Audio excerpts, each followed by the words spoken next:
Good morning, everyone. Welcome back to Learning Curve Acres. I wanted to do just a little update on what's been going on, what's happening in our garden. And the best way to describe it is the best laid plans of mice and men often go awry.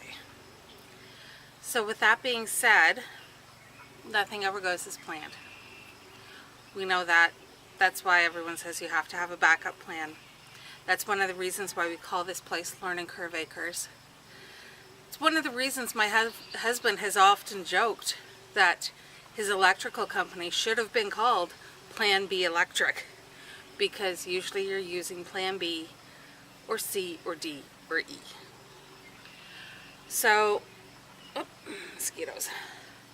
So one of the things that has happened is we never did get all our raised beds done.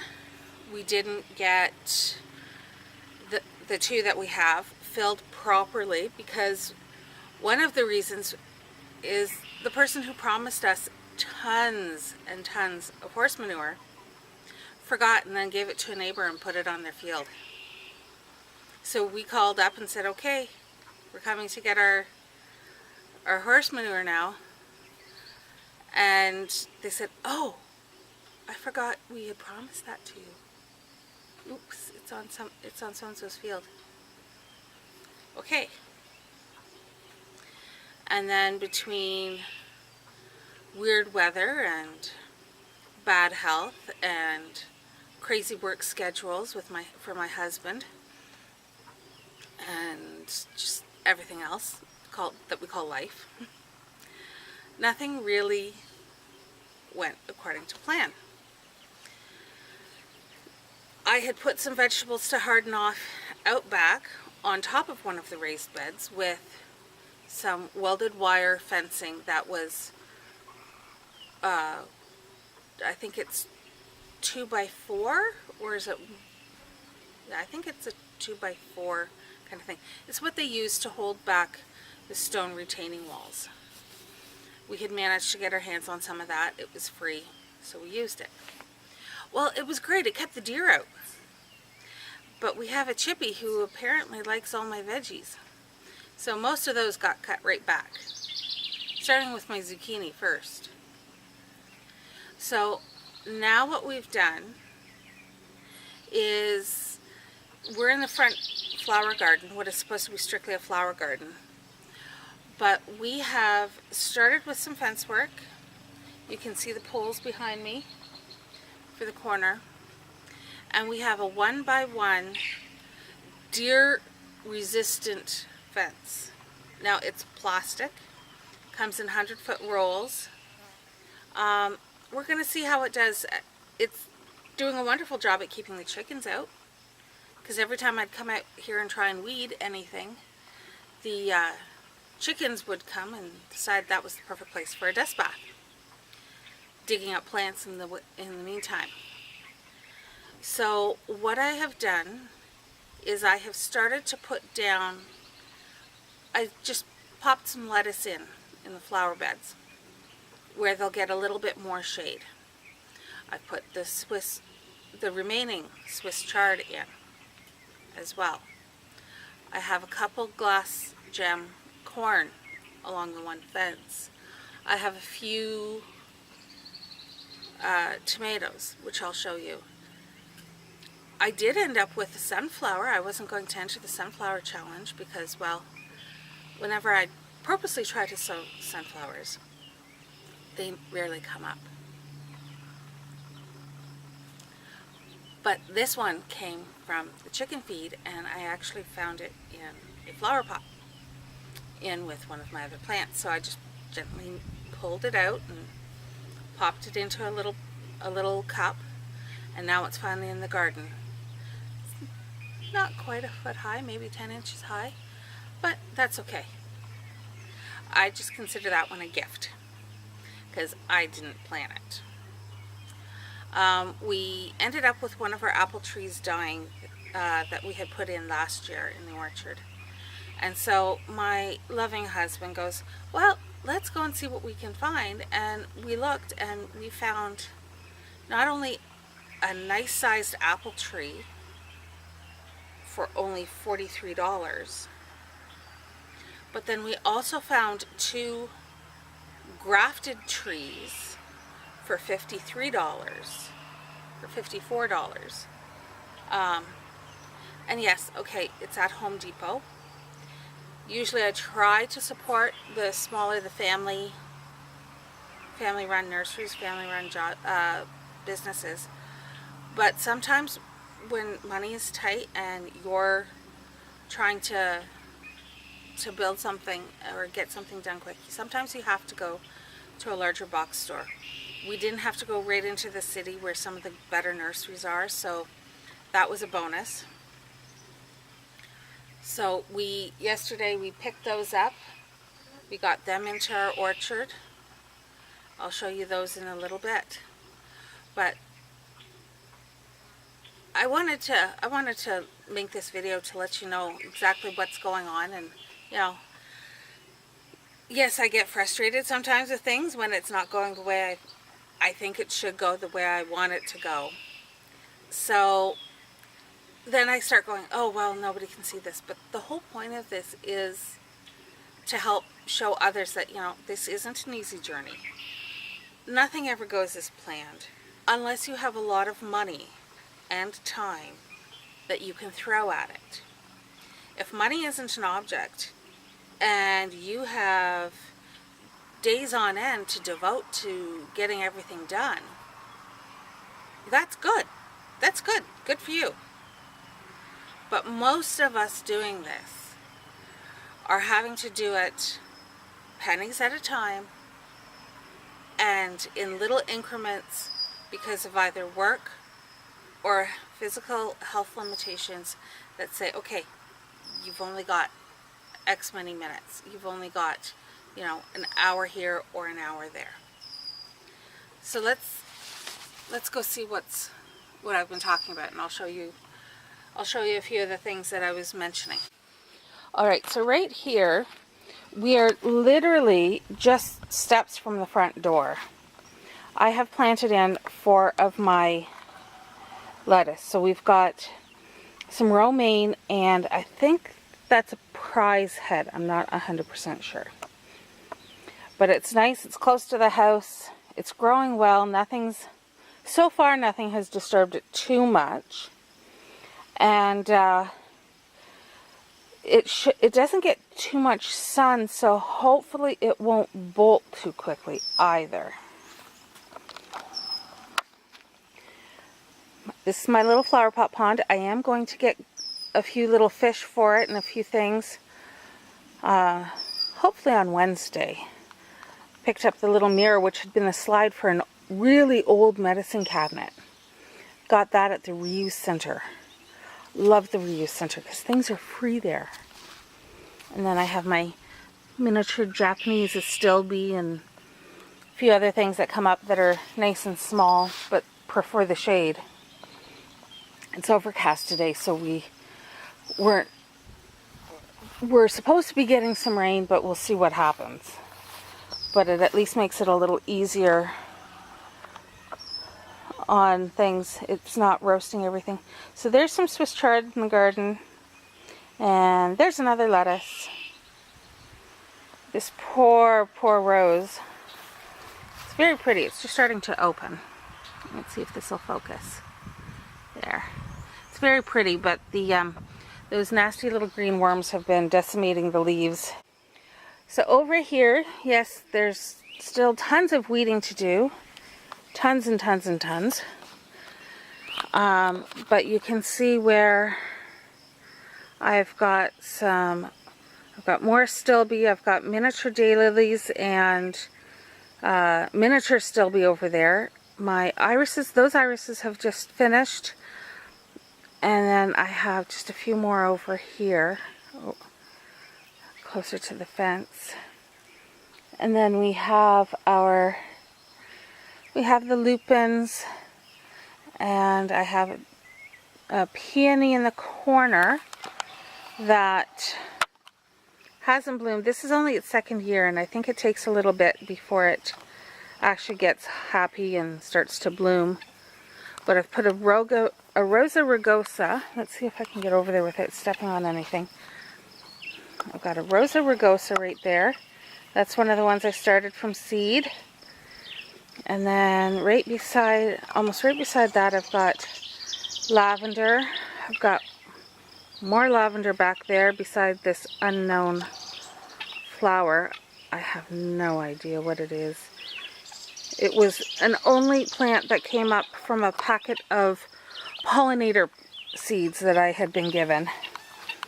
So I just took it and went, okay.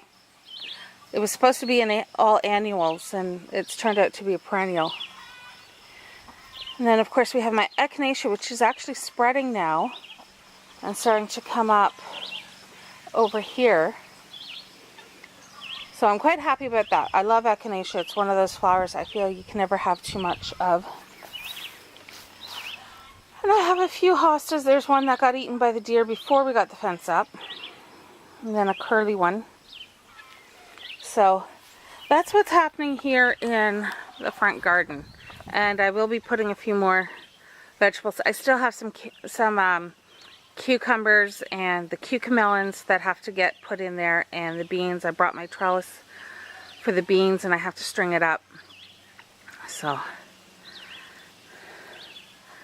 but the chickens, it took them a while to realize that this fence is here and they are not going to be coming through. Alright, so this is actually the corner. We're right by the driveway. It's the front corner of the garden, and so there's my little sunflower. I've got right here, I'll try and move closer so you can see. Seeing everybody else's dahlias, like Horty Hugo and Clarice's beautiful dahlias, I decided to give it a shot. I've never grown them. My mother used to. And so I bought some on sale. They're the dinner plate variety, sorry. And so I thought, well, we'll see what happens. And then I have three, oops, wrong way, sorry. I have 3 tomatoes in here of the Bosque Blue variety. And then I've got my corn, some of my corn. So as I dig up each little spot, it's not as easy as just pulling up a chunk of dirt, sod, giving it a shake and starting the garden. I'm having to dig out roots, and then I'm also having to do battle with red ants that love to bite. So I've been doing battle with them using a little bit of diatomaceous earth. And then I bury the once I've covered the ants completely, I do bury it all back over with soil. But these ants are relentless, and they are absolutely horrid things. So here we are in the orchard with the trees that I just got. So this is the grafted, and it's looking pretty good, considering it just got transplanted yesterday. But it has Fuji, Yellow Delicious, Granny Smith, and Honeycrisp. Now most of the other trees that I have are Honeycrisp, so that's fine. And this is how I'm watering my trees, keeping them nice and moist. I actually have a very small hole in the one corner, and then we fill up the bucket and just let it very, very slowly drip down to where there's it's okay, baby, to where it very slowly drips down onto the plant over top of the rabbit manure that we put down. We did put a very sloppy, wet concoction of water and the cage cleanings from the rabbits in the bottom of these holes, And then we also put that, more of that on top of it, so that every time it gets watered, it leaches more nutrients down into the ground. So we have this one here and the same thing right there. And then this one here is the one that we replaced the dead tree. What is, oh, we have some very busy lightning bugs. So we'll just give them their privacy. But this is, so this is a, this one here is just a Yellow Delicious, which is one of my favorite apples, just because it's so easy to do everything with. So that's what we've done here out in the orchard. So we do have a nice view of it from the house, and when I'm sitting out in the garden now. I still have to get the arbor done, I know. Again, with Jason's schedule, it's been kind of crazy. He's so busy. He's getting home when it's too dark to actually do any filming or for him to help. And he's so exhausted, and he usually has a ton of paperwork to do at the end of the day as well. So that's a wild apple tree right there, but we've never actually had much success from it. Sorry about the camera. I'm trying to wiggle and get away from massive mosquitoes and deer flies, which are absolutely brutal. But there's my other pumpkins with flowers.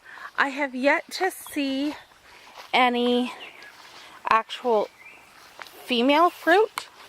These have all been male flowers so far. So I don't know what's going on. Hopefully we'll start getting some female flowers soon, some female starts, and then we'll get some actual fruit. That would be really nice. But at least the plant looks relatively happy, especially this one here. That one not quite so much. But we gave them some of that rabbit poop concoction as well. And I use mostly the cage cleanings that are saturated with the urine as well, because there's so much beneficial nutrition in that for these, like for the plants as well. So here are some of the things that still have to get out into the garden or potted up or something. So I have different types of morning glories. I still have some peppers, sweet peppers. I think those are just going to go into a large flower pot so that they can sit here in the sun, get almost full day sun. I have some columbine.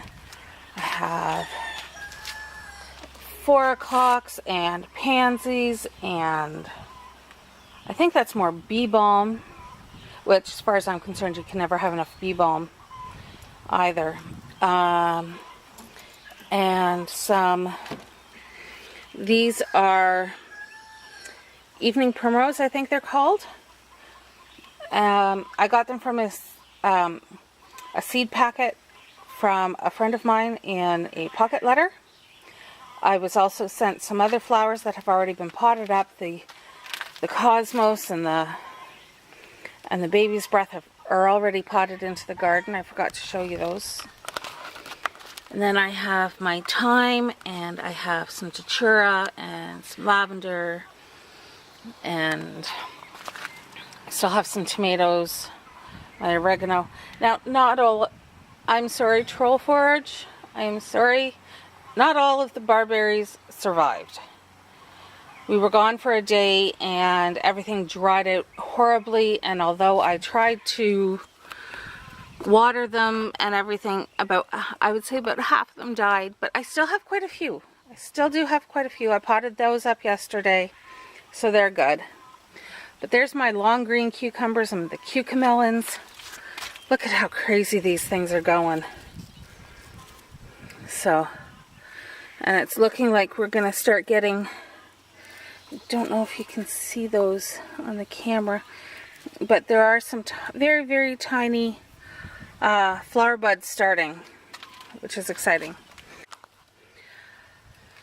Okay, here are I've got lemon balm and my sage that has to get planted out, some of my basil, my sweet basil, which I love. The borage has to go out. And these are my chocolate peppers. I have really not done well with them this year. I've really been neglectful. So, I don't know what's going to happen. But over here, I got a flower on my pickling cucumbers. So I really have to get those into the garden. Really have to get them planted in. And then I have another rose and some pumpkin that have to get into the garden, and Jason's cantaloupe. But I watered this last night, and that is dry. Same with this. That is dry all the way through, and those got a really good soaking last night. So, but we have so much wind here that between the wind and the sun, everything just dries out so fast. Alright, so pardon the messy table, but yesterday I was busy trying to pot these guys up. The few that have survived, I've potted up, and I gave them, I found that I had some Miracle-Gro still from years ago. So I thought, well, I'll throw it in and see what happens. I have more tomatoes that need to go out, get potted out. There's another one of the dahlias that had been in that package. So this one I put into a container just because I was really intrigued by the color of the stem. It's this beautiful, deep, almost burgundy color, and I just thought it was so pretty. So I'm hoping that the flower will be a beautiful burgundy or purpley toned flower as well. There were also some broken tubers in there, in the package when I got them. So I just placed them around, hoping that, who knows, maybe something will happen. Maybe they'll start to grow and develop something. I don't know. I don't know how dahlias work. As I said, this is the first time I've done it. And the only reason I think I really picked them up was because I've seen so many videos of Clarice potting up her dahlias and how beautiful they're starting to look, and especially that one she picked up for her granddaughter. It's just so pretty. And then Horty Hugo with his dahlias, and they make it look so easy. I'd always kind of just gone, no, too much like work. You gotta dig them up every year. So my strawberry, it's called an ever-bearing strawberry. It is blooming like crazy. So now I'm just hoping that I will actually get some fruit, because what seems to happen is I don't know, they just, nothing seems to happen after they've bloomed. And I know that the bumblebees are all over this. I've seen honeybees on this as well. So there's no excuses. So this is another thing I picked up. It's supposed to be a buddleia, I think it's called. Butterfly bush. Anyways, common name, butterfly bush. And there were 3 plugs in the container. And so I put 1 in a pot. I put 2 in the front garden, and we'll see if they grow anything, because this seems pretty dead to me. So I may have wasted my money on that one. But there's my 2 poor little habaneros. I really have to put them in flower pots. And my nectarine tree. And I don't know what I'm going to do come winter time, because it's really not hardy for our growing zone, and we get way too much wind for it to be safe, for it to actually last. I might try overwintering it in the greenhouse if I've got the chickens out of there by then. we'll have to just see. So here's this poor sad garden. Okay, so I guess it's more like, I don't know. This is this is the fencing that we put around it, and the chipmunk just goes right through. Ate all the peppers. Ate most of the tomatoes. Well, half the tomatoes, the smaller ones. Left the garlic alone. Garlic's looking good. Ate all the cabbages. Oh, there was one cabbage left right there last night. There was one left. Not anymore, apparently. But, let's see if we can show. Apparently they will regrow along the stem if they've been cut back. So who knew? But I've got some sage that still needs to be taken care of, and I really feel bad for my gardens this year. But again, it's one of those things, you do what you can. The soil that I have in here really is only like a couple of inches deep, not even. So that's why I've been reluctant to plant anything into it. But I might just try and see if I can do pockets, almost like a straw bale style garden. Because heaven knows it's been charged with enough chicken manure and rabbit manure and well-rotted. It's got some well-rotting hay, straw in here and all sorts of other stuff like that. So we'll see. We're into the last quarter of June, so I don't know how much more is going to actually get done with this. But I thought I would just share with you what's happening and give you, as I said, share, give a quick update. At least the chickens are doing their job with the bugs, and we haven't found ticks this year, which is awesome. Oh, looks like someone's in a race for the coop to go lay an egg. Maybe. And there's one of the baby chicks that we hatched out. That one's just over a month old. And off it goes. Well, take care. Bye.